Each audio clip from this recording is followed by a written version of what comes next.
Гледам аз през работилницата и какво да видя? Сега ще ви покажа.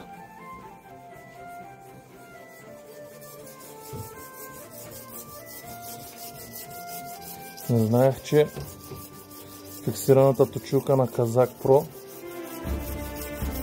е лесна играчка и за жените.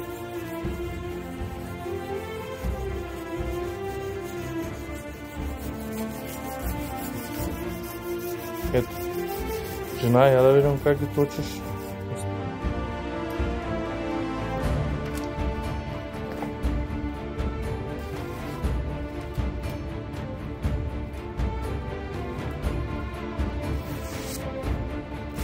Добре.